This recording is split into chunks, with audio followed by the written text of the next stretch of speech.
ยักมากำลังกายกันมากำลังกายมาจับนี้อย่าไปพูดตัวนึงออกกำลังกายแค่ไหนมี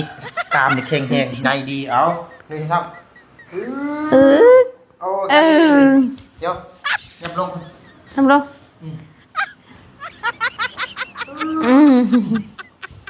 มาเธอดึง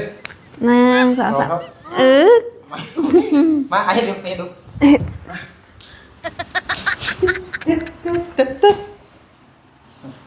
ฮัลโหลจับดึงเลย